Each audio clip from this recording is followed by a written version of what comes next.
आओ मनबिरतियाँ गुरु चरणों नाल जोड़ते होए गुरु चरणों विखे लवाइए हाजरियाँ। गुरु का बख्शिया फतेह का नारा करो बुलंद। उपरंत बाणी की विचार नाल जुड़ना करांगे। गज के आखीए जी वाहिगुरु जी का खालसा वाहिगुरु जी की फतेह। सतनाम श्री वाहिगुरु साहिब जीओ। सलोक महला पहला। हम जेर जिमी दुनिया पीराम सायका राया। मेर अबद बादशाह अफजू खुदाया। एक तो ही महला पहला। ना देव दानवा नरा ना सिद्ध साध का धरा। अस्त एक दिगर कोई एक तोई महला पहला। ना दादे देहंदे आदमी ना सब्त जेर जिमी। अस्त एक दिगर कोई एक तोई एक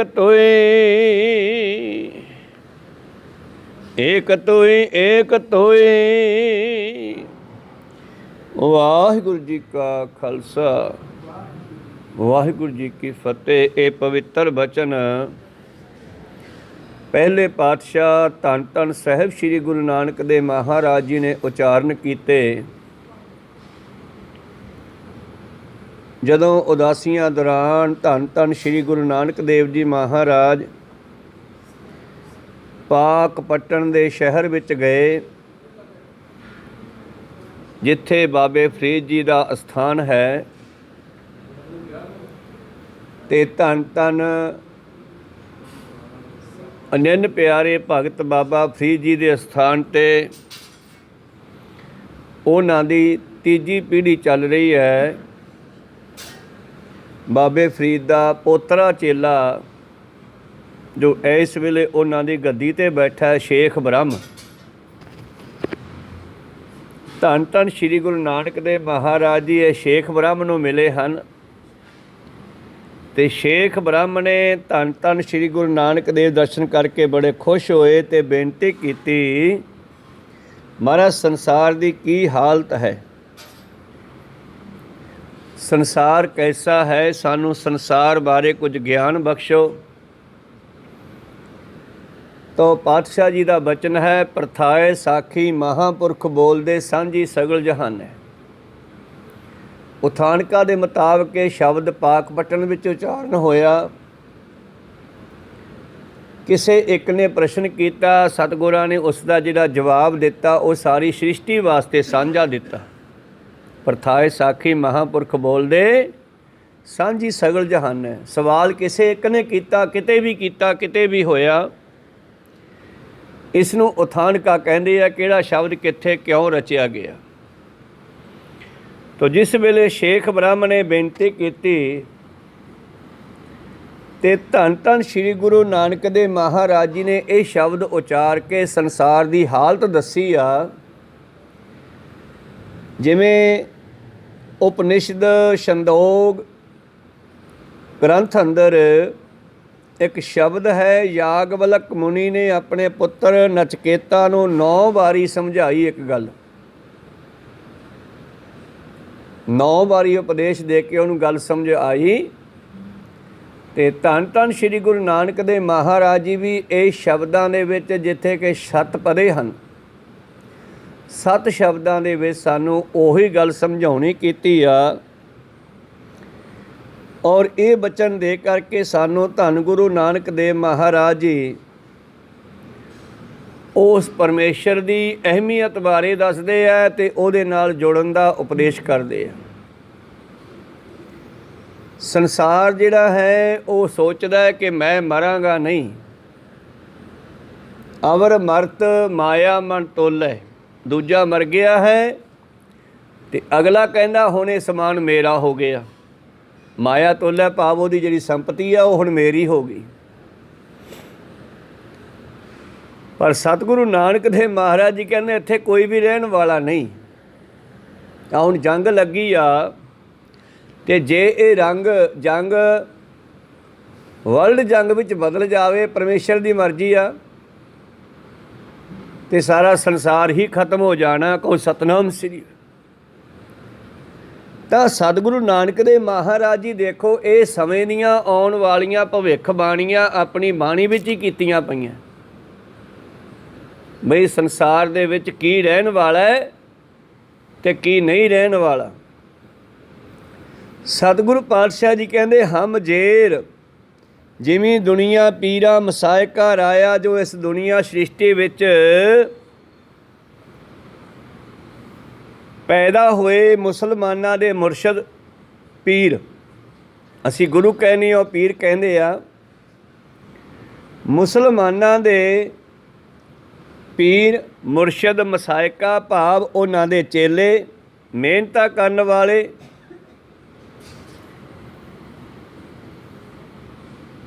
ਔਰ ਰਾਇਆ ਹੁੰਦੀ ਹੈ ਜਨਤਾ ਜੋ ਮਿਹਨਤ ਕਰਦੀ ਹੈ, ਦਿਹਾੜੀਆਂ ਕਰਕੇ ਸਮਾਂ ਲੰਘਾਉਂਦੀ ਆ। ਜੋਦੜੀਆਂ ਕਰਨ ਵਾਲੇ ਤਪਸਵੀ, ਔਰ ਰਾਇਆ ਸ੍ਰਿਸ਼ਟੀ ਵੀ ਹੁੰਦੀ ਹੈ ਅਤੇ ਰਾਏ ਕਹਿ ਦਈਏ ਅਤੇ ਰਾਜਾ ਵੀ ਹੁੰਦਾ ਹੈ। ਇਹ ਜਨਤਾ ਦੇ ਰਾਜੇ ਅਤੇ ਜਨਤਾ, ਔਰ ਮੇ ਰਬਦ ਬਾਦਸ਼ਾਹ ਅਫਜੂ ਖੁਦਾਇਆ। ਸੰਸਾਰ ਦੇ ਵਿੱਚ ਜਿਤਨੇ ਵੀ ਮੈਨੂੰ ਦਿਖਾਈ ਦੇ ਰਹੇ ਆ, ਧੰਨ ਗੁਰੂ ਨਾਨਕ ਦੇਵ ਜੀ ਮਹਾਰਾਜ ਕਹਿੰਦੇ ਵੱਡੇ ਵੱਡੇ ਰਾਜੇ ਹਮ ਭਾਵ ਤਮਾਮ ਸਾਰੇ ਜ਼ਮੀਨ ਦੇ ਹੱਲੇ ਜਾ ਕੇ ਸਮਾ ਜਾਣਗੇ, ਭਾਵ ਖਤਮ ਹੋ ਜਾਣਗੇ। ਜਦੋਂ ਕੋਈ ਵੱਡਾ ਜੰਗ ਲੱਗਦਾ ਹੈ ਅਤੇ ਸਾਰਾ ਸੰਸਾਰ ਅਤੇ ਸੰਸਾਰ ਦੀਆਂ ਬਿਲਡਿੰਗਾਂ ਅਤੇ ਸੰਸਾਰ ਵਿੱਚ ਰਹਿਣ ਵਾਲੇ ਮਨੁੱਖ, ਪਸ਼ੂ ਪੰਛੀ ਸਭ ਮਾਰੇ ਜਾਂਦੇ ਆ ਅਤੇ ਮਿੱਟੀ ਵਿੱਚ ਮਿੱਟੀ ਹੋ ਜਾਂਦੇ ਆ, ਧਰਤੀ ਦੇ ਹੇਠਾਂ ਚਲੇ ਜਾਂਦੇ ਆ, ਭਾਵ ਮਿੱਟੀ ਵਿੱਚ ਮਿਲ ਜਾਂਦੇ ਆ। ਸਤਿਗੁਰੂ ਪਾਤਸ਼ਾਹ ਜੀ ਕਹਿੰਦੇ ਜ਼ਮੀਨ ਦੇ ਜੇਰ ਭਾਵ ਥੱਲੇ ਰਬਦ ਸਮਾ ਜਾਣਗੇ, ਰੇਤਾ ਬਣ ਜਾਣਗੇ, ਧੂੜ ਹੋ ਜਾਣਗੇ। ਔਰ ਮੈਂ ਤਾਂ ਮੌਕੇ ਦੀ ਉਦਾਹਰਨ ਦਿੰਦਾ ਕਿ ਦੇਖੋ ਇਹ ਗੱਲ ਇੱਥੇ ਲਿਖੀ ਹੈ ਅਤੇ ਨਿਗਾਹ ਮਾਰ ਲਓ ਜੰਗ ਦੇ ਵੱਲ, ਜੋ ਰੂਸ ਅਤੇ ਯੂਕਰੇਨ ਦਾ ਜੰਗ ਚੱਲ ਰਿਹਾ ਅੱਜ। ਕਿਤਨਾ ਵਧੀਆ ਦੇਸ਼ ਉਹਨਾਂ ਨੇ ਸਾਰਾ ਨੇਸ ਤੋਂ ਨਬੂਤ ਕਰਤਾ। ਇਹ ਸਭ ਹੁੰਦਾ ਪਰਮੇਸ਼ਰ ਦੇ ਭਾਣੇ ਵਿੱਚ ਹੀ ਆ, ਉਹਦੇ ਹੁਕਮ 'ਚ ਹੀ ਹੁੰਦਾ ਹੈ। ਕਦੇ ਛੋਟੀ ਪਰਲੋ ਆਉਂਦੀ ਹੈ, ਕਦੇ ਵੱਡੀ ਪਰਲੋ ਆਉਂਦੀ ਹੈ। ਛੋਟੀ ਪਰਲੋ ਧਰਤੀ ਦਾ ਕੋਈ ਇੱਕ ਖਿੱਤਾ ਖਤਮ ਹੋ ਜਾਂਦਾ ਹੈ, ਵੱਡੀ ਪਰਲੋ ਵਿੱਚ ਸਾਰੀ ਸ੍ਰਿਸ਼ਟੀ ਖਤਮ ਹੋ ਜਾਂਦੀ ਹੈ। ਮਹਾਪਰਲੋ ਜਿਹਨੂੰ ਕਹਿੰਦੇ ਆ। ਦੁਨੀਆ ਦੇ ਵਿੱਚ ਕੋਈ ਐਸਾ ਵੀ ਸਮਾਂ ਸੀ, ਮਾਰੂ ਰਾਗ ਦੇ ਵਿੱਚ ਪਾਤਸ਼ਾਹ ਕਹਿੰਦੇ ਅਰਬਦ ਨਰਬਦ ਧੁੰਦੂ ਕਾਰਾ, ਧਨ ਨ ਗਗਨਾ ਹੁਕਮ ਅਪਾਰਾ, ਨਾ ਦਿਨ ਰੈਣ ਨ ਚੰਦ ਨ ਸੂਰਜ, ਸੁਨ ਸਮਾਧ ਲਗਾਇਂਦਾ। ਕੁਛ ਵੀ ਨਹੀਂ ਸੀਗਾ ਕਿਸੇ ਸਮੇਂ। ਧੁੰਦੂਕਾਰ ਸੀ, ਧੁੰਦੂਕਾਰ ਨਿਰਾਲਮ ਬੈਠਾ, ਇਕੱਲਾ ਹੀ ਨਿਰਾਲਮ ਨਿਰਾਲਾ ਹੋ ਕੇ ਬੈਠਾ ਸੀ ਪਰਮੇਸ਼ਰ। ਬਾਕੀ ਸਭ ਧੁੰਦੂਕਾਰ ਸੀ, ਧੂੰਆਂ ਹੀ ਧੂੰਆਂ ਫੈਲਿਆ ਹੋਇਆ ਸੀ। ਧੰਨ ਗੁਰੂ ਨਾਨਕ ਦੇਵ ਮਹਾਰਾਜ ਜੀ ਕਹਿੰਦੇ ਸਭ ਕੁਝ ਖਤਮ ਹੋ ਜਾਣਗੇ, ਗਰਕ ਹੋ ਜਾਣਗੇ, ਧਰਤੀ ਹੇਠਾਂ ਚਲੇ ਜਾਣਗੇ। ਮੇ ਰਬਦ ਬਾਦਸ਼ਾਹ ਰਾਜੇ ਵੀ ਅਤੇ ਜਨਤਾ ਵੀ ਅਫਜੂ ਪਰ ਖੁਦਾਏ, ਹੇ ਪਰਮੇਸ਼ਰ ਏਕ ਤੂੰ ਹੀ, ਏਕ ਤੂੰ ਹੀ, ਇੱਕ ਤੂੰ ਸਦਾ ਰਹੇਗਾ। ਕਹੋ ਸਤਿਨਾਮ ਸ੍ਰੀ। ਤਾਂ ਹੁਣ ਬੋਲੀ ਜਿਹੜੀ ਹੈ ਨਾ, ਜਿੱਥੇ ਜਾਂਦੇ ਹਾਂ ਅਸੀਂ ਬੋਲੀ ਬਦਲ ਜਾਂਦੀ ਆ ਕਈ ਦਫਾ। ਮਾਲਵੇ ਦੀ ਹੋਰ ਬੋਲੀ ਹੈ, ਪੁਆਧ ਦੀ ਹੋਰ ਆ, ਔਰ ਦੁਆਬੇ ਦੀ ਹੋਰ ਆ, ਮਾਝੇ ਦੀ ਹੋਰ ਆ। ਉਸੇ ਤਰ੍ਹਾਂ ਹੀ ਮਾਝੇ ਤੋਂ ਪਰੇ ਟੱਪ ਜੋ ਪਾਕਿਸਤਾਨ ਵੱਲ ਨੂੰ, ਉਹਨਾਂ ਦੀਆਂ ਬੋਲੀਆਂ ਹੋਰ ਬਦਲ ਜਾਣਗੀਆਂ। ਇਰਾਕ ਈਰਾਨ ਦੀ ਹੋਰ ਬੋਲੀ ਹੈ। ਪਰ ਧੰਨ ਧੰਨ ਸ਼੍ਰੀ ਗੁਰੂ ਨਾਨਕ ਦੇਵ ਮਹਾਰਾਜ ਜੀ ਜਿੱਥੇ ਗਏ ਉੱਥੋਂ ਦੀ ਬੋਲੀ ਉਚਾਰੀ ਹੈ, ਤਾਂ ਕਿ ਅਗਲੇ ਸੌਖੀ ਸਮਝ ਆ ਜੇ। ਕਈ ਵਾਰੀ ਭਈਆਂ ਨਾਲ ਗੱਲ ਕਰਦੇ ਆਪਾਂ ਵੀ ਹਿੰਦੀ ਬੋਲਣ ਲੱਗ ਜਾਂਦੇ ਆ, ਵੀ ਸਮਝ ਨਹੀਂ ਆਉਣੀ ਇਹਨੂੰ।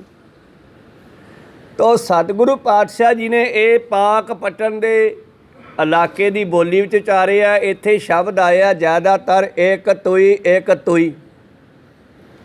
ਹੁਣ ਏਕ ਤੁਈ ਤੱਤੇ ਔਂਕੜ ਈੜੀ ਨੂੰ ਸਿਹਾਰੀ ਜ਼ਿਆਦਾਤਰ ਸ਼ਬਦ ਵਰਤੇ ਹੈ, ਪਰ ਸ਼ੁਰੂ 'ਚ ਇੱਕ ਵਾਰੀ ਲਿਖਤਾ ਸਤਿਗੁਰਾਂ ਨੇ ਏਕ ਤੂੰ ਹੀ। ਤਾਂ ਮਤਲਬ ਬਾਕੀ ਜਿਹੜੇ ਤੂੰ ਹੀ ਸ਼ਬਦ ਹੈ ਉਹ ਸਾਰੇ ਅਰਥ ਤੂੰ ਹੀ ਕਰਨਗੇ। ਕਹੋ ਸਤਿਨਾਮ, ਵੀ ਤੂੰ ਸਦਾ ਰਹੇਗਾ। ਦੇਗਰ ਕੋਈ ਕੱਕੇ ਔਂਕੜ ਈੜੀ ਸਿਹਾਰੀ ਕੋਈ। ਪਰ ਜਦੋਂ ਇਹਦਾ ਅਰਥ ਕਰਾਂਗੇ ਫਿਰ ਆਪਾਂ ਕੱਕੇ ਉੱਤੇ ਹੋੜਾ ਲਾ ਕੇ ਗੱਲ ਕਰਾਂਗੇ, ਬਈ ਕੋਈ ਹੋਰ ਨਹੀਂ ਰਹੇਗਾ, ਇੱਕ ਤੂੰ ਹੀ ਰਹੇਗਾ। ਕਹੋ ਸਤਿਨਾਮ ਸ੍ਰੀ। ਉਹ ਵੇਖਣ 'ਚ ਸ਼ਬਦ ਲੱਗਦਾ ਸੀਗਾ ਵੀ ਇਹਦਾ ਕੀ ਬਣੇਗਾ, ਸਮਝ ਨਹੀਂ ਆਉਂਦੀ ਕੱਕੇ ਔਂਕੜ ਕੋਈ ਕੀ ਹੋਇਆ। ਪਰ ਸਤਿਗੁਰ ਨੇ ਸ਼ਬਦਾਂ ਨੂੰ ਇਸ ਹਿਸਾਬ ਨਾਲ ਲਿਖਿਆ ਕਿ ਜਦੋਂ ਅਸੀਂ ਉਚਾਰਨ ਕਰੀਏ ਬਾਣੀ ਨੂੰ ਜਾਂ ਰਾਗੀ ਸਿੰਘ ਗਾਉਣਗੇ ਤਾਂ ਉਹਨਾਂ ਦਾ ਗਲਾ ਜਿਹੜਾ ਹੈ ਤੇਲ ਵਾਂਗੂ ਚੱਲੇ, ਅੜੇ ਨਾ। ਇਸ ਕਰਕੇ ਕੋਈ ਸ਼ਬਦ ਨੂੰ ਕੋਈ ਲਿਖਿਆ, ਤੋਹੀ ਸ਼ਬਦ ਨੂੰ ਤੋਈ ਲਿਖਿਆ। ਤਾਂ ਖੈਰ ਆਪਾਂ ਅਰਥਾਂ ਵੇਲੇ ਉਸ ਨੂੰ ਸਹੀ ਸਰੂਪ ਦੇ ਵਿੱਚ ਲਿਆ ਕੇ ਅਰਥ ਕਰਾਂਗੇ। ਧੰਨ ਧੰਨ ਸ਼੍ਰੀ ਗੁਰੂ ਨਾਨਕ ਦੇਵ ਮਹਾਰਾਜ ਜੀ ਕਹਿੰਦੇ, ਪ੍ਰਭੂ ਇਹ ਸਭ ਚਲੇ ਜਾਣਗੇ ਮਿੱਟੀ ਵਿੱਚ ਅਫਜੋਂ, ਬਾਕੀ ਇੱਕ ਪਰਮੇਸ਼ਰ ਅਟਲ ਰਹੇਗਾ, ਇੱਕ ਤੂੰ ਹੀ ਨਿਰਗੁਣ ਸਰੂਪ ਦੇ ਵਿੱਚ ਸਦਾ ਰਹੇਗਾ। ਜੋ ਸਭ ਕੁਝ ਸਮਾਪਤ ਹੋ ਜਾਂਦਾ, ਆ ਸਰਗੁਣ ਸਰੂਪ ਹੈ। ਆਪਾਂ ਸਾਰੇ ਆ ਮਾਇਆ ਜਿਹੜੀ ਦਿਸ ਰਹੀ ਆਪਾਂ ਨੂੰ, ਇਹ ਪਰਮੇਸ਼ਰ ਦਾ ਸਰਗੁਣ ਸਰੂਪ ਹੈ। ਤੇ ਬਾਣੀ ਵਿੱਚ ਪਾਤਸ਼ਾਹ ਕਹਿੰਦੇ, ਸਰਗੁਣ ਨਿਰਗੁਣ ਨਿਰੰਕਾਰ ਸੁਨ ਸਮਾਧੀ ਆਪ, ਆਪਨ ਕੀਆ ਨਾਨਕਾ ਆਪੇ ਹੀ ਫਿਰ ਜਾਪ। ਤਾਂ ਉਸ ਨੇ ਆਪਣੇ ਆਪ ਨਿਰਗੁਣ ਸਰੂਪ 'ਚੋਂ ਜਿਹੜਾ ਦਿਸਦਾ ਨਹੀਂ ਹੈਗਾ, ਜਦੋਂ ਆਪਣਾ ਆਹ ਸਰੀਰ ਵਾਲਾ ਵਜੂਦ ਹੈ ਹੀ ਨਹੀਂ ਸੀਗਾ, ਅਤੇ ਆਪਾਂ ਉਦੋਂ ਕਿੱਥੇ ਸੀਗੇ? ਪਰਮੇਸ਼ਰ ਵਿੱਚ। ਪਰਮੇਸ਼ਰ ਕਿੱਥੇ ਸੀਗਾ? ਸਾਡੇ ਮਾਂ ਪਿਓ ਵਿੱਚ। ਅਤੇ ਅਸੀਂ ਬੂੰਦ ਦੇ ਰੂਪ 'ਚ ਮਾਂ ਅਤੇ ਪਿਓ ਦੇ ਅੰਦਰ ਸਮਾਏ ਹੋਏ ਸੀ। ਕਹੋ ਸਤਿਨਾਮ ਸ੍ਰੀ। ਮਾਂ ਕੀ ਰਕਤ ਪਿਤਾ ਬਿੰਦ ਧਾਰਾ, ਮੂਰਤ ਸੂਰਤ ਕਰ ਅਪਾਰਾ। ਉਹ ਦੋ ਚੀਜ਼ਾਂ ਲੈ ਕੇ ਪਰਮੇਸ਼ਰ ਨੇ ਫਿਰ ਆਹ ਸੁੰਦਰ ਸਰੂਪ ਬਣਾ ਦਿੱਤੇ, ਸਾਡੇ ਸਰੀਰ ਬਣਾ ਦਿੱਤੇ। ਇਹ ਹੋ ਗਿਆ ਸਰਗੁਣ। ਅਤੇ ਜਦੋਂ ਉਹ ਨਿਰਗੁਣ ਸਰੂਪ ਇਹਦੇ ਵਿੱਚੋਂ ਨਿਕਲ ਜਾਂਦਾ, ਇਹ ਦੁਬਾਰਾ ਫਿਰ ਮਿੱਟੀ ਵਿੱਚ ਮਿਲ ਜਾਂਦਾ। ਆਇਆ ਵੀ ਮਿੱਟੀ 'ਚੋਂ ਹੀ ਆ। ਮਿੱਟੀ 'ਚੋਂ ਕਿਵੇਂ ਆਇਆ? ਜੇ ਤੁਸੀਂ ਕਣਕ ਖਾਧੀ, ਫਲ ਫਰੂਟ ਖਾਧਾ, ਖੁਰਾਕ ਖਾਧੀ, ਭੋਜਨ ਖਾਧਾ, ਉਹ ਕਿੱਥੋਂ ਨਿਕਲਿਆ? ਮਿੱਟੀ ਦੇ ਵਿੱਚੋਂ।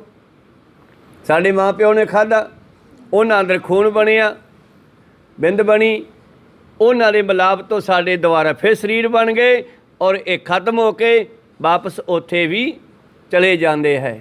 ਅੱਗੇ ਸ਼ਬਦ ਆਵੇਗਾ ਇੱਕ, ਕਲਾ ਧਰੈ ਹਿਰੈ ਸੂਈ। ਉਹਨੇ ਸਾਡੇ ਵਿੱਚ ਕਲਾ ਆਪਦੀ ਰੱਖੀ, ਅਸੀਂ ਬੋਲਣ ਲੱਗ ਪਏ। ਜਦੋਂ ਕਲਾ ਖਿੱਚ ਲਈ, ਅਸੀਂ ਬੋਲਣਾ ਬੰਦ ਕਰਕੇ ਮਿੱਟੀ ਵਿੱਚ ਮਿਲ ਜਾਵਾਂਗੇ, ਜਿੱਥੋਂ ਨਿਕਲੇ ਵਾਪਸ ਉੱਥੇ ਹੀ ਚਲੇ ਜਾਵਾਂਗੇ। ਕਹੋ ਸਤਿਨਾਮ। ਕਲਾ ਧਰੈ ਹਿਰੈ ਸੂਈ, ਇੱਕ ਤੁਈ ਇੱਕ ਤੁਈ। ਅੱਗੇ ਚੱਲ ਕੇ ਪੜ੍ਹਾਂਗੇ ਖੈਰ ਆਪਾਂ ਇਹ ਸ਼ਬਦ। ਸਤਿਗੁਰੂ ਪਾਤਸ਼ਾਹ ਜੀ ਬਖਸ਼ਿਸ਼ ਕਰਦੇ ਹਨ, ਕਹਿੰਦੇ ਇਸ ਤਰ੍ਹਾਂ ਸਿੱਖੋ ਸ਼ੇਖ ਬ੍ਰਹਮ ਜੀ, ਇਹ ਦੁਨੀਆ ਜੋ ਦਿਖਾਈ ਦਿੰਦੀ ਹੈ ਤੀਹੋ ਕਾਲ, ਇਹ ਹੈ ਹੀ ਨਹੀਂ ਬ੍ਰਹਮ ਗਿਆਨੀ ਕਹਿੰਦੇ। ਕਿਉਂਕਿ ਜਿਹੜਾ ਕੱਲ੍ਹ ਨਹੀਂ ਸੀ ਅੱਜ ਹੈਗਾ, ਉਹਨੇ ਕੱਲ੍ਹ ਨੂੰ ਨਹੀਂ ਹੋਣਾ, ਅਤੇ ਉਹ ਅੱਜ ਵੀ ਹੈ ਨਹੀਂ, ਸਮਝੋ। ਕਹੋ ਸਤਿਨਾਮ ਸ੍ਰੀ। ਦਿਸਦਾ ਹੈ ਸਾਨੂੰ, ਪਰ ਉਹ ਖਤਮ ਹੋਣ ਵਾਲਾ ਹੈ। ਹੇ ਖੁਦਾਇਆ, ਇੱਕ ਤੂੰ ਹੀ ਰਹਿਣ ਵਾਲਾ ਹੈ, ਜੋ ਹੁਣ ਵੀ ਹੈ, ਪਿੱਛੇ ਵੀ ਸੀ ਅਤੇ ਅੱਗੇ ਵੀ ਰਹੇਗਾ। ਅਗਲਾ ਫਿਰ ਸ਼ਲੋਕ ਲਿਖਦੇ ਹਨ, ਮਹੱਲਾ ਪਹਿਲਾ। ਨਾ ਦੇਵ ਦਾਨਵਾ ਨਰਾ ਨਾ ਸਿੱਧ ਸਾਧਕਾ ਧਰਾ। ਦਕਸ਼ ਦੀ ਪੁੱਤਰੀ ਤੋਂ, ਕਸ਼ਯਪ ਦੀ ਇਸਤਰੀ ਤੋਂ ਅਦਿਤੀ ਪੈਦਾ ਹੋਏ 33 ਕਰੋੜ ਦੇਵੀ ਦੇਵਤੇ। ਭਾਵ ਦੇਵੀ ਦੇਵਤਾ ਕੋਈ ਅਲੱਗ ਕੈਟਾਗਰੀ ਨਹੀਂ ਹੈ। ਦੇਵੀ ਦੇਵਤਾ ਜਿਹੜਾ ਹੈ ਇਹ ਸਾਡੀ ਆਤਮਾ ਦਾ ਹੀ ਇੱਕ ਨਾਮ ਹੈ, ਨਿਰਗੁਣ ਸਰੂਪ ਦਾ ਨਾਮ ਹੈ। ਉਸ ਇੱਕ ਨੇ ਅਨੇਕਾਂ ਰੂਪ ਧਾਰੇ, ਤੋ ਆਤਮਾ ਦੇਵਤਾ ਹੈ। ਅਤੇ ਸਤਿਗੁਰ ਸਾਨੂੰ ਇਸ ਮਾਇਆ ਦੇ ਚੱਕਰ 'ਚੋਂ ਕੱਢ ਕੇ ਉੱਚਾ ਕੱਟ ਕੇ ਦੁਬਾਰਾ ਦੇਵਤੇ ਬਣਾਉਂਦਾ। ਹੁਣ ਅਸੀਂ ਵਿਸ਼ੇ ਵਿਕਾਰਾਂ ਵਿੱਚ ਫਸੇ ਹੋਏ, ਮੋਹ ਮਮਤਾ 'ਚ ਫਸੇ ਹੋਏ, ਆਪਣੇ ਅਸਲੇ ਨੂੰ ਭੁੱਲੇ ਹੋਏ ਹਾਂ। ਅਤੇ ਗੁਰੂ ਕੀ ਕਰਦਾ ਹੈ? ਬਲਿਹਾਰੀ ਗੁਰ ਆਪਣੇ ਦਿਉਹਾਰੀ ਸਦਵਾਰ, ਜਿਨ ਮਾਨਸ ਤੇ ਦੇਵਤੇ ਕੀਏ ਘੱਟ ਨਾ ਲਾਗੀ ਵਾਰ। ਉਹ ਦੇਵਤਾ ਸਰੂਪ ਕੀ ਹੈ? ਭਾਵ ਮਨੁੱਖ ਦੇ ਅੰਦਰ ਸੁਧਾਰ ਹੋ ਗਿਆ। ਹੁਣ ਇਹ ਮਨੁੱਖ ਨਹੀਂ ਰਿਹਾ, ਦੇਵਤਾ ਰੂਪ ਹੋ ਗਿਆ। ਆਪਣੇ ਆਤਮੇ ਨੂੰ ਜਾਣ ਗਿਆ ਅਤੇ ਆਤਮਕ ਸਰੂਪ ਨੂੰ ਜਾਣ ਕੇ ਉਹਦੇ ਵਿੱਚ ਮਿਲਣ ਦੇ ਯੋਗ ਹੋ ਗਿਆ। ਭਾਵ ਜਿੰਨੀਆਂ ਵੀ ਰੂਹਾਂ ਪਰਮੇਸ਼ਰ ਤੋਂ ਪੈਦਾ ਹੋਈਆਂ, ਜਿਨ੍ਹਾਂ ਨੂੰ ਲੋਕ ਦੇਵੀ ਦੇਵਤੇ ਕਹਿੰਦੇ ਹਨ, ਔਰ 45 ਪਦਮ ਦੈਂਤਾਂ ਦੀ ਜਿਹੜੀ ਹੈ ਕੈਟਾਗਰੀ, ਦੇਵਤੇ ਦੈਂਤ। ਅਤੇ ਦੈਂਤ ਕੀ ਹੈ? ਵਿਗੜਿਆ ਹੋਇਆ ਮਨੁੱਖ। ਦੇਵਤਾ ਕੀ ਹੈ? ਸੁਧਰਿਆ ਹੋਇਆ ਮਨੁੱਖ। ਦੋ ਤਰ੍ਹਾਂ ਦੇ ਮਨੁੱਖਾਂ ਦੀ ਕੈਟਾਗਰੀ ਹੈ, ਮਨਮੁਖ ਅਤੇ ਗੁਰਮੁਖ, ਦੇਵਤੇ ਅਤੇ ਦੈਂਤ। ਤਾਂ ਸਤਿਗੁਰੂ ਪਾਤਸ਼ਾਹ ਜੀ ਕਹਿੰਦੇ ਨਾ ਦੇਵਤਿਆਂ ਨੇ ਰਹਿਣਾ, ਨਾ ਦੈਂਤਾਂ ਨੇ ਰਹਿਣਾ, ਇਹ ਸਭ ਖਤਮ ਹੋ ਜਾਣਗੇ।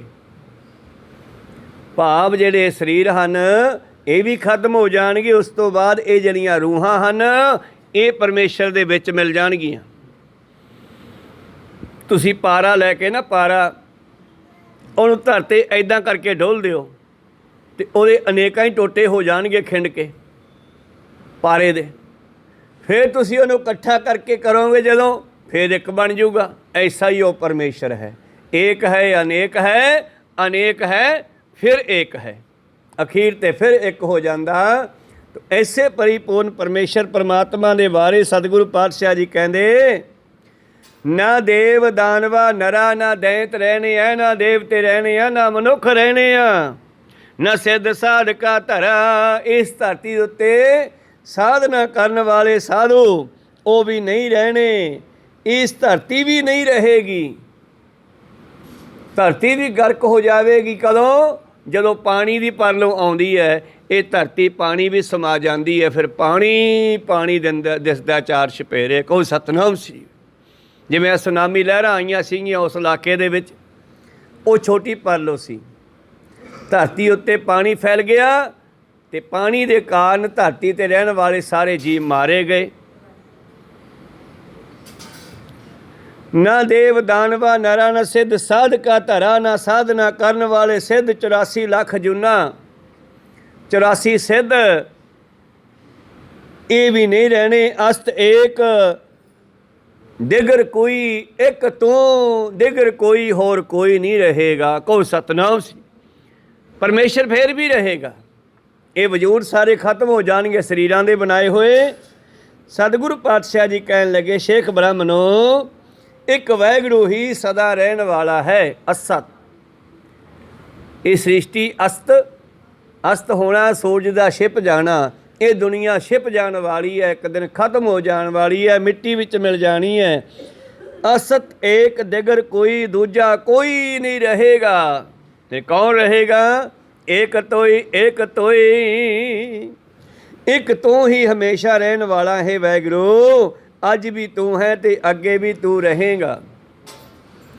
ਅੱਗੇ ਮੇਰੇ ਪ੍ਰੀਤਮ ਜੀ ਬਖਸ਼ਿਸ਼ ਕਰਦੇ ਹਨ। ਮਹੱਲਾ ਪਹਿਲਾ, ਅਗਲੇ ਸ਼ਲੋਕ ਵਿੱਚ, ਨਾ ਦਾਦੇ ਦਹੰਦ ਆਦਮੀ। ਦਾਦੇ, ਦਾਦ ਦੇਣਾ, ਇਹਦੇ ਦੋ ਅਰਥ ਹੈ। ਦਾਤ ਦੇਣਾ ਭਾਵ ਦਾਨ ਕਰਨ ਵਾਲੇ, ਦਾਦ ਭਾਵ ਨਿਆਂ ਕਰਨ ਵਾਲੇ। ਇਹ ਦੁਨੀਆ ਵਿੱਚ ਨਾ ਨਿਆਂ ਕਰਨ ਵਾਲੇ ਰਹਿਣਗੇ, ਨਾ ਨਿਆਂ ਲੈਣ ਵਾਲੇ ਰਹਿਣਗੇ, ਉਹ ਵੀ ਮਰ ਜਾਣਗੇ ਸਾਰੇ। ਔਰ ਨਾ ਹੀ ਦੁਨੀਆ ਵਿੱਚ ਦਾਨ ਕਰਨ ਵਾਲੇ ਦੇ ਰਹਿਣਗੇ, ਨਾ ਇਨਸਾਫ ਕਰਨ ਵਾਲੇ ਰਹਿਣਗੇ, ਅਤੇ ਨਾ ਹੀ ਇਨਸਾਫ ਪ੍ਰਾਪਤ ਕਰਨ ਵਾਲੇ ਰਹਿਣਗੇ। ਦੋਨਾਂ ਨੇ ਮਰ ਜਾਣਾ। ਨਾ ਫਰਿਆਦਾਂ ਸੁਣਨ ਵਾਲੇ ਰਹਿਣਗੇ। ਭਾਵ ਕੋਈ ਵੀ ਮਨੁੱਖ ਦੁਨੀਆ ਉੱਤੇ ਨਹੀਂ ਰਹੇਗਾ। ਨਾ ਦਾਨੀ ਰਹਿਣਗੇ। ਬਲ ਰਾਜੇ ਵਰਗੇ ਦਾਨੀ ਖਤਮ ਹੋ ਗਏ, ਰਾਵਣ ਵਰਗੇ ਖਤਮ ਹੋ ਗਏ, ਰਾਮਚੰਦਰ ਵੀ ਚਲੇ ਗਏ।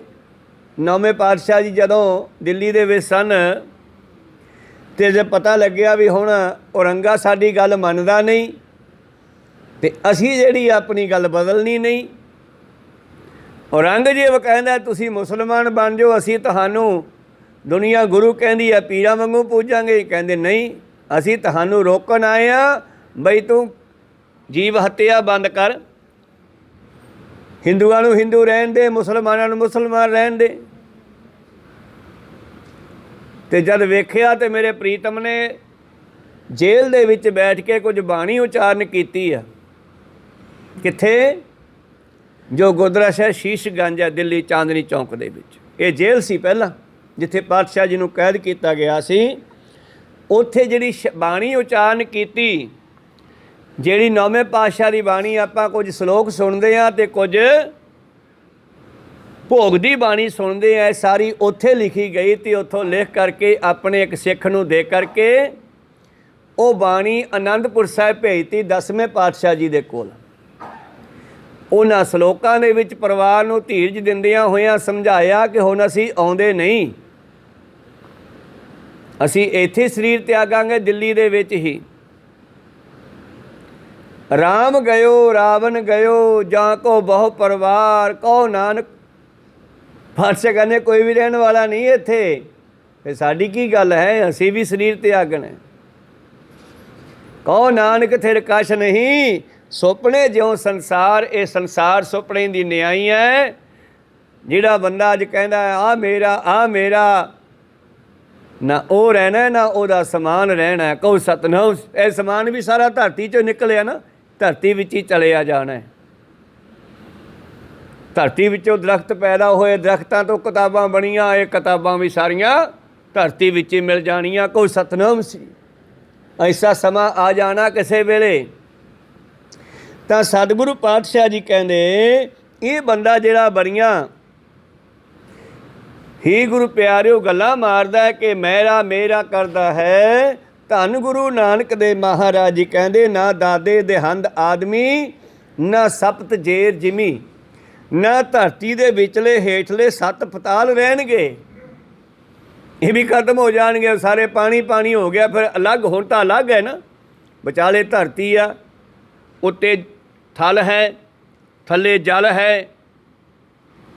ਤਾਂ ਕਹਿਣ ਲੱਗੇ ਉਹ 7 ਪਤਾਲ ਵੀ ਖਤਮ ਹੋ ਜਾਣਗੇ, ਉਹਨਾਂ ਦਾ ਵਜੂਦ ਵੀ ਖਤਮ ਹੋ ਜਾਣਾ ਜਦੋਂ ਪਾਣੀ ਦੀ ਪਰਲੋਂ ਆ ਗਈ। ਤਾਂ ਸਤਿਗੁਰੂ ਪਾਤਸ਼ਾਹ ਜੀ ਕਹਿੰਦੇ ਨਾ ਦਾਦੇ ਦੇਹੰਦ ਆਦਮੀ, ਨਾ ਦੇਣ ਵਾਲੇ ਨਾ ਲੈਣ ਵਾਲੇ, ਨਾ ਨਿਆਂ ਦੇਣ ਵਾਲੇ ਨਾ ਨਿਆਂ ਲੈਣ ਵਾਲੇ, ਨਾ ਦਾਤਾਂ ਵੰਡਣ ਵਾਲੇ, ਨਾ ਗਰੀਬ ਨਾ ਮੰਗਤੇ, ਸਭ ਕੁਝ ਖਤਮ ਹੋ ਜਾਣਾ ਇੱਕ ਦਿਨ। ਰਾਣਾ ਰਾਓ ਨਾ ਕੋ ਰਹਿ, ਰੰਗ ਨਾ ਤੁੰਗ ਫਕੀਰ, ਵਾਰੀ ਆਪੋ ਆਪਣੀ ਕੋਈ ਨਾ ਬੰਧੈ ਧੀਰ। ਐਸਾ ਵੀ ਸਮਾਂ ਆਉਣਾ ਇੱਕਦਮ ਸਭ ਕੁਝ ਫਨਾ ਹੋ ਜਾਣਾ ਇੱਕਦਮ। ਤੇ ਇਹ ਪਰਮੇਸ਼ਰ ਨੇ ਇੰਤਜ਼ਾਮ ਬੰਦੇ ਤੋਂ ਕਰਵਾਤਾ। ਐਸੇ ਐਸੇ ਬੰਬ ਬਣਾ ਕੇ ਰੱਖੇ ਹੋਏ ਨੇ, ਤੇ ਜਦੋਂ ਬੰਦੇ ਨੇ ਉਹ ਚਲਾਤੇ ਤੇ ਆਟੋਮੈਟਿਕ ਹੀ ਬੰਦਿਆਂ ਦੇ ਸਾਹ ਖਿੱਚ ਲੈਣੇ ਆ, ਜੀਵਾਂ ਦੇ ਸਾਹ ਖਿੱਚ ਲੈਣੇ ਆ। ਜਿੱਥੇ ਖੜੇ ਉੱਥੇ ਮਰ ਜਾਣਗੇ। ਕਹੋ ਸਤਨਾਮ ਸ੍ਰੀ। ਇਹ ਪਰਮੇਸ਼ਰ ਨੇ ਇੰਤਜ਼ਾਮ ਕੀਤਾ ਹੋਇਆ ਪਰਲੋਂ ਦਾ। ਆਪਾਂ ਕਹਿੰਦੇ ਆ ਰੂਸ ਲੜੀ ਜਾਂਦਾ, ਯੂਕਰੇਨ ਮਾਰਤਾ, ਜੇ ਉਹ ਆਪਣੇ ਸਾਹਮਣੇ ਜੋ ਆਪਣੀ ਜ਼ਿੰਦਗੀ ਵਿੱਚ ਜੰਗ 'ਚ ਲੱਗਿਆ ਹੋਇਆ ਹੈ। ਪਰ ਸਤਿਗੁਰੂ ਪਾਤਸ਼ਾਹ ਕਹਿੰਦੇ ਇਹ ਸਭ ਪਰਮੇਸ਼ਰ ਨੇ ਇੰਤਜ਼ਾਮ ਕੀਤਾ ਹੋਇਆ। ਜੇ ਦੁਨੀਆ ਨੂੰ ਬਣਾਉਣ ਦਾ ਇੰਤਜ਼ਾਮ ਕੀਤਾ ਤੇ ਢਾਉਣ ਦਾ ਵੀ ਕਰੀ ਬੈਠਾ। ਕਹੋ ਸਤਨਾਮ ਸੀ। ਇਹ ਤਾਂ ਜਦੋਂ ਸਮਾਂ ਆ ਗਿਆ ਉਦੋਂ 1 ਮਿੰਟ ਲੱਗਣਾ, ਕਿਸੇ ਨੇ ਨਹੀਂ ਰਹਿਣਾ। ਧੰਨ ਗੁਰੂ ਨਾਨਕ ਦੇਵ ਜੀ ਸ਼ੇਖ ਬ੍ਰਹਮ ਨੂੰ ਕਹਿ ਰਹੇ ਹਨ, ਨਾ ਦਾਦੇ ਦੇਹੰਦ ਆਦਮੀ, ਨਾ ਸਪਤ ਜੇਰ ਜ਼ਮੀਨ, ਨਾ 7 ਪਤਾਲ ਰਹਿਣੇ ਹੈ ਜ਼ਮੀਨ ਦੇ ਹੇਠਲੇ। ਅਸਤ ਏਕ ਬਸ ਇੱਕ ਰਹਿਣ ਵਾਲਾ ਹੈ, ਹੋਰ ਕੋਈ ਨਹੀਂ। ਅਸਤ ਏਕ ਦਿਗਰ ਕੋਈ ਦੂਜਾ ਕੋਈ ਨਹੀਂ, ਇੱਕ ਰਹਿਣ ਵਾਲਾ ਕੌਣ? ਏਕ ਤੋਈ ਬਸ ਇੱਕ ਤੂੰ ਹੀ ਹਮੇਸ਼ਾ ਰਹਿਣ ਵਾਲਾ ਹੈ, ਬਾਕੀ ਸਭ ਖਤਮ ਹੋਣ ਵਾਲੇ ਹਨ। ਮਹੱਲਾ ਪਹਿਲਾ।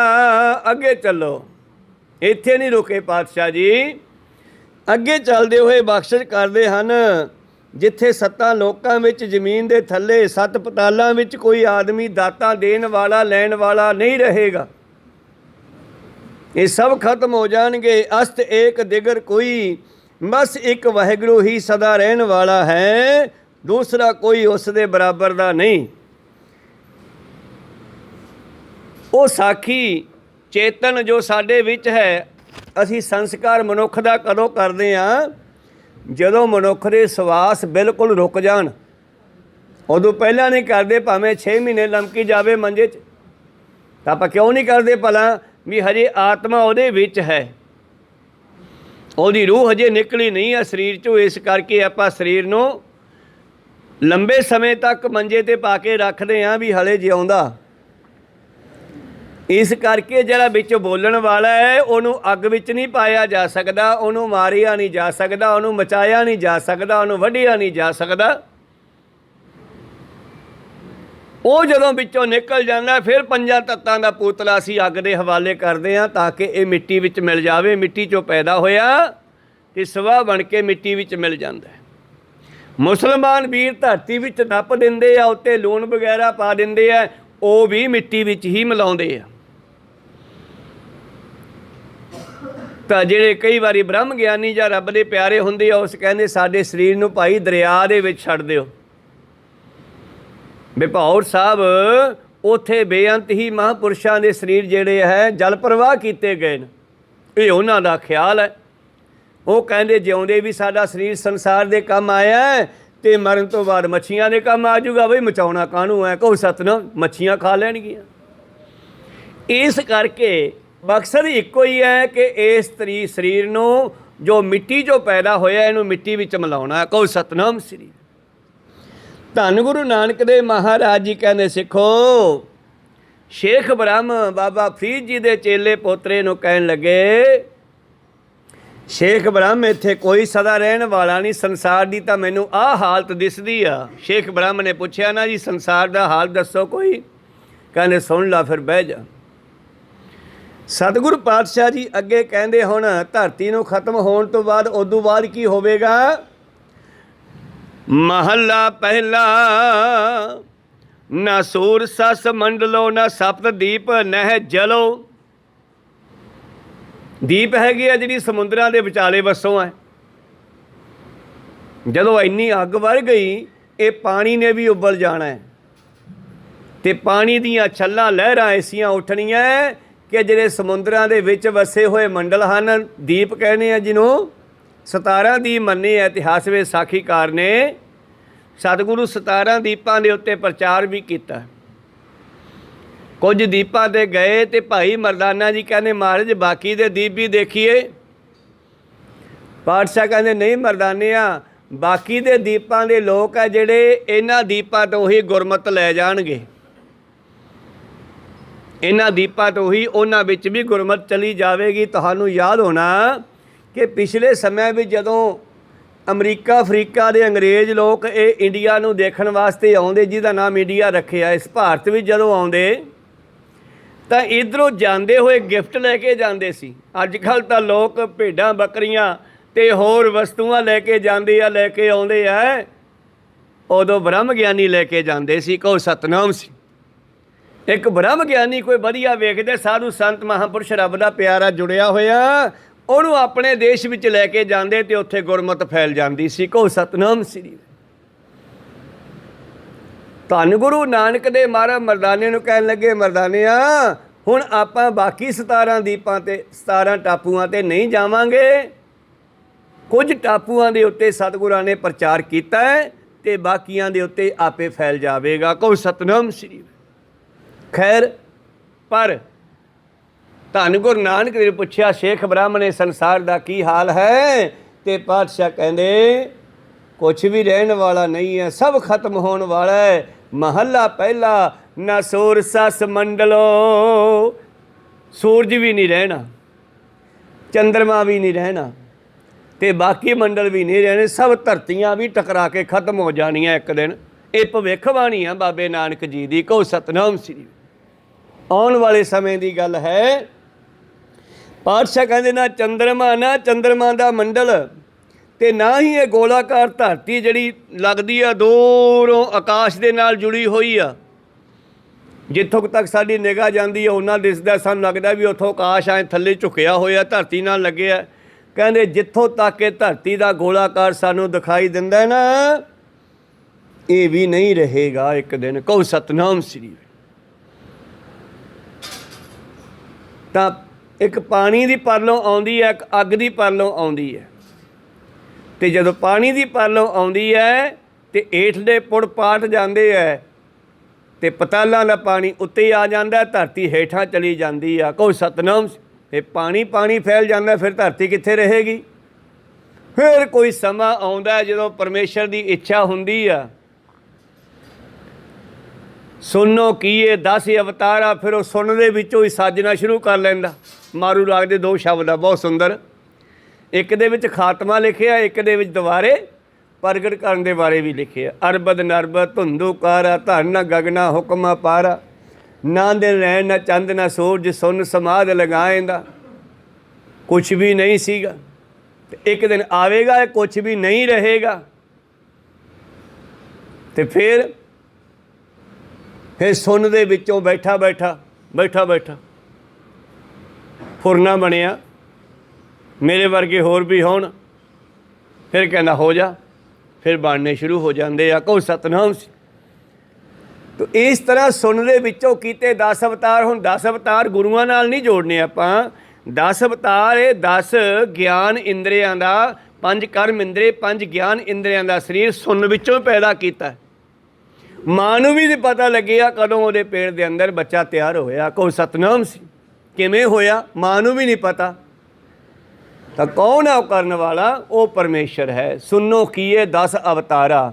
ਸੁਣ ਦੇ ਵਿੱਚੋਂ ਹੀ, ਮਾਂ ਦੇ ਅੰਦਰੋਂ ਹੀ ਗੁਰੂ ਪਿਆਰਿਓ ਇੱਕ ਮਾਸ ਦੀ ਗੰਢ ਬਣੀ। ਗੰਢ ਨੂੰ ਮਾਂ ਦੇ ਸਵਾਸ ਨਾਲ ਜੋੜਤਾ। ਮਾਂ ਅੰਦਰ ਸਵਾਸ ਦੀਆਂ 2 ਨਾੜੀਆਂ, ਇੱਕ ਨਾਲ ਆਪ ਸਾਹ ਲੈਂਦੀ ਹੈ ਅਤੇ ਦੂਜੀ ਨਾੜ ਉਸ ਦੀ ਬੱਚੇ ਨਾਲ ਜੁੜ ਜਾਂਦੀ ਹੈ। ਮਾਂ ਦਾ ਲਿਆ ਹੋਇਆ ਸਵਾਸ ਬੱਚੇ ਦੇ ਅੰਦਰ ਵੀ ਜਾਂਦਾ। ਕਹੋ ਸਤਿਨਾਮ ਸੀ। ਮਾਂ ਦਾ ਖਾਧਾ ਹੋਇਆ ਭੋਜਨ ਖੂਨ ਬਣ ਕੇ ਬੱਚੇ ਦੇ ਅੰਦਰ ਜਾਂਦਾ, ਫਿਰ ਉਹਦੀ ਪ੍ਰਫੁੱਲਤ ਹੁੰਦਾ। ਫਿਰ ਉਸ ਹੀ ਗੁਰੂ ਪਿਆਰਿਓ ਗੰਢ ਤੋਂ ਅੱਗੇ ਫਿਰ ਇਹ ਅੰਗ ਬਣਨੇ ਸ਼ੁਰੂ ਹੁੰਦੇ ਆ ਹੌਲੀ ਹੌਲੀ।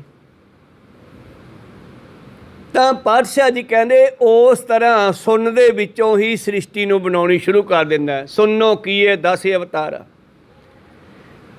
ਦੋਨੇ ਸ਼ਬਦ ਬੜੇ ਸੋਹਣੇ ਵਿਚਾਰਨ ਵਾਲੇ ਆ। ਜਦੋਂ ਸਮਝ ਆਉਣ ਲੱਗ ਜੇ ਨਾ ਬਾਣੀ ਦੀ, ਫਿਰ ਆਨੰਦ ਹੀ ਅੱਡ ਹੋ ਜਾਂਦਾ। ਜਦੋਂ ਕਿਤੇ ਸ਼ਬਦ ਆ ਜੇ ਨਾ ਬਾਣੀ ਦੀ ਵੀ ਬਾਣੀ ਇੱਥੇ ਪਾਤਸ਼ਾਹ ਕਹਿੰਦੇ ਕੀ ਹੈ, ਫਿਰ ਉਹਦਾ ਸਵਾਦ, ਉਹਦਾ ਰਸ ਹੀ ਹੋਰ ਆ।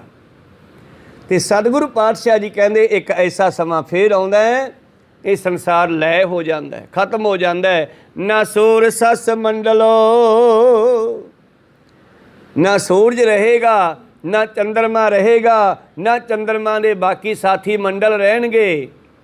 ਭਾਵ ਬੁੱਧ ਬ੍ਰਹਿਸਪਤੀ ਆਦਿ ਜਿਹੜੀਆਂ ਧਰਤੀਆਂ ਸਾਇੰਸ ਨੇ ਦੇਖੀਆਂ, ਇਹ ਸਭ ਇੱਕਦਮ ਖਤਮ ਹੋ ਜਾਣਗੀਆਂ। ਕਹੋ ਸਤਿਨਾਮ ਸ੍ਰੀ।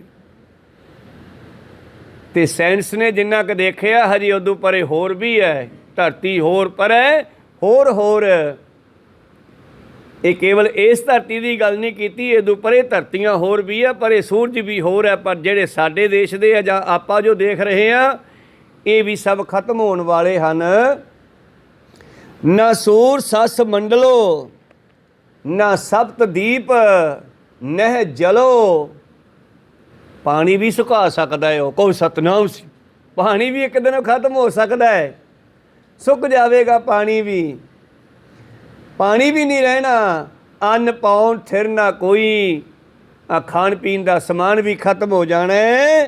ਪਾਤਸ਼ਾਹ ਜੀ ਕਹਿੰਦੇ ਇਹ ਚੀਜ਼ਾਂ ਵੀ ਸਥਿਰ ਰਹਿਣ ਵਾਲੀਆਂ ਨਹੀਂ। ਹੇ ਪਰਮੇਸ਼ਰ, ਅੰਨ ਪਾਉਣ ਥਿਰ ਨਾ ਕੋਈ, ਏਕ ਤੋਈ ਸ਼ਬਦ ਆਪਾਂ ਤਾਂ ਨਹੀਂ ਵਰਤਦੇ, ਆਪਾਂ ਕਹਿੰਦੇ ਹਾਂ ਤੂੰ ਹੀ, ਪਰ ਇਹ ਤੂੰ ਸ਼ਬਦ ਪਾਕ ਬਟਨ ਵਿੱਚ ਵਰਤਿਆ ਜਾਂਦਾ, ਜਿੱਥੇ ਬਾਬੇ ਨੇ ਜਾ ਕੇ ਉਚਾਰਿਆ। ਕਹੋ ਸਤਿਨਾਮ ਸੀ। ਹੁਣ ਕਈ ਵਾਰੀ ਅਸੀਂ ਸੋਚਦੇ ਹਾਂ ਵੀ ਬਾਣੀ ਦੇ ਵਿੱਚ ਬਿੰਦੀਆਂ ਨਹੀਂ ਲਾਈਆਂ ਜਿੱਥੇ ਲੱਗਣੀਆਂ ਚਾਹੀਦੀਆਂ ਸੀਗੀਆਂ। ਅਤੇ ਜਿਸ ਵੇਲੇ ਗੁਰੂ ਅਰਜਨ ਨੇ ਬਾਣੀ ਲਿਖਾਈ ਅਤੇ ਭਾਈ ਸਾਹਿਬ ਭਾਈ ਗੁਰਦਾਸ ਜੀ ਕਹਿਣ ਲੱਗੇ, ਮਹਾਰਾਜ ਇੱਥੇ ਕੁਝ ਬਿੰਦੀਆਂ ਦੀ ਲੋੜ ਸੀ ਵਿੱਚ ਉਹ ਕਹਿੰਦੇ ਉਹ ਨਹੀਂ ਲਾਉਣੀਆਂ। ਮਹਾਰਾਜ ਕਿਉਂ? ਕਹਿੰਦੇ ਉਹ ਸਿੱਖ ਆਪ ਹੀ ਲਾ ਲੈਣਗੇ ਜਿੱਥੇ ਲੋੜ ਪਈ। ਮਤਲਬ ਸਾਡੇ ਇਲਾਕੇ ਵਿੱਚ ਬੋਲਿਆ ਜਾਂਦਾ ਚੰਗਿਆਈਆਂ ਬੁਰਿਆਈਆਂ ਵਾਚੈ ਧਰਮ ਹਦੂਰ, ਪਰ ਕਿਸੇ ਇਲਾਕੇ ਦੇ ਵਿੱਚ ਬਿਨਾਂ ਬਿੰਦੀ ਤੋਂ ਸਮਝਦੇ ਹੋਣਗੇ ਚੰਗਿਆਈ ਆ ਬੁਰਿਆਈ ਆ, ਉੱਥੇ ਇੱਦਾਂ ਸਮਝਦੇ ਹੋਣਗੇ। ਕਹੋ ਸਤਿਨਾਮ ਸ੍ਰੀ। ਇਸ ਕਰਕੇ ਇੱਥੇ ਕੱਕੇ ਔਂਕੜ ਕੋਈ ਲਾਇਆ, ਤੱਤੇ ਔਂਕੜ ਤੂੰ ਲਾਇਆ। ਪਰ ਜਦੋਂ ਅਰਥ ਕਰਾਂਗੇ ਫਿਰ ਤੱਤੇ ਨੂੰ ਹੋੜਾ ਲਾ ਕੇ, ਤੱਤੇ ਨੂੰ ਦਲੈਂਕੜੇ ਲਾ ਕੇ ਤਾਂ ਕੱਕੇ ਨੂੰ ਹੋੜਾ ਲਾ ਕੇ ਕੋਈ ਹੋਰ ਕੋਈ ਰਹਿਣ ਵਾਲਾ ਨਹੀਂ, ਇੱਕ ਤੂੰ ਹੀ ਰਹਿਣ ਵਾਲਾ ਹੈ। ਤਾਂ ਇਸ ਕਰਕੇ ਸਤਿਗੁਰੂ ਪਾਤਸ਼ਾਹ ਜੀ ਨੇ ਇਹ ਬੋਲੀ ਪਾਕਪਟਨ ਦੇ ਇਲਾਕੇ ਦੀ ਹੈ। ਇਸ ਕਰਕੇ ਸਤਿਗੁਰਾਂ ਨੇ ਉੱਥੇ ਉਹਨਾਂ ਦੀ ਹੀ ਬੋਲੀ ਦੇ ਵਿੱਚ ਸ਼ਬਦ ਉਚਾਰੇ ਹੈ। ਜਿਵੇਂ ਆਪਾਂ ਕਹਿੰਦੇ ਆ ਆਇਆ ਸੀ, ਅਤੇ ਮਾਨਸਾ ਇਲਾਕੇ 'ਚ ਕਹਿੰਦੇ ਆ ਆਇਆ ਤੀ, ਉਹ ਸੀ ਕਿਉਂ ਨਹੀਂ ਵਰਦੇ ਬਈ? ਇਹ ਬੋਲੀ ਆ ਅਲੱਗ-ਅਲੱਗ।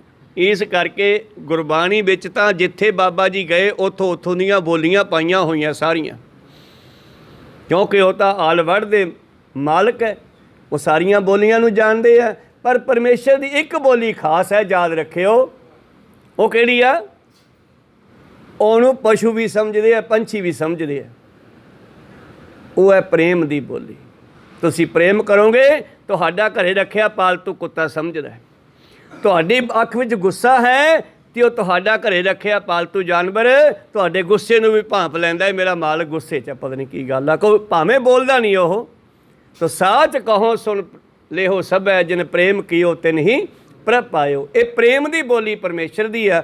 ਬਾਕੀ ਸੰਸਾਰੀ ਅੱਖਰਾਂ 'ਚ ਗੱਲ ਕਰੀਏ ਤੇ ਸੰਸਾਰ ਦੀਆਂ ਬਹੁਤ ਬੋਲੀਆਂ। ਖੈਰ ਵਿਚਾਰਾਂ ਇੱਥੇ ਰੋਕਦੇ ਆ, ਰਹਿੰਦੇ ਸ਼ਬਦਾਂ ਦੇ ਵਿਚਾਰ ਫੇਰ ਕਰਾਂਗੇ। ਪਾਤਸ਼ਾਹ ਜੀ ਕਹਿੰਦੇ ਇੱਥੇ ਕੁਛ ਵੀ ਰਹਿਣ ਵਾਲਾ ਨਹੀਂ ਸ਼ੇਖ ਬ੍ਰਹਮ, ਨਾ ਸਭ ਦੀਪ ਨਹਿ ਜਲੋ ਅੰਨ ਪਾਉਣ ਥਿਰ ਨਾ ਕੋਈ, ਇੱਕ ਤੂਈ ਇੱਕ ਤੂਈ, ਇੱਕ ਤੂੰ ਸਦਾ ਰਹਿਣ ਵਾਲਾ ਹੈ। ਤੋ 4 ਸ਼ਬਦਾਂ ਦੇ ਵਿਚਾਰ ਹੋਈ, ਬਾਕੀ 3 ਸ਼ਬਦਾਂ ਦੇ ਵਿਚਾਰ ਅਗਲੇ ਦੀਵਾਨਾਂ ਵਿੱਚ ਸਰਵਣ ਕਰਾਂਗੇ। ਬੋਲਦਿਆਂ ਅਨੇਕਾਂ ਅੱਖਰ ਬਾਅਦ ਘਾਟ ਹੋ ਜਾਂਦੇ, ਵਿਚਾਰਾਂ ਇੱਥੇ ਰੋਕਦੇ ਆ। ਆਓ ਸਮਾਪਤੀ ਕਰੀਏ ਜੀ। ਬੁਲਾਓ ਫਤਿਹ ਪਾਓ ਫਤਿਹ। ਵਾਹਿਗੁਰੂ ਜੀ ਕਾ ਖਾਲਸਾ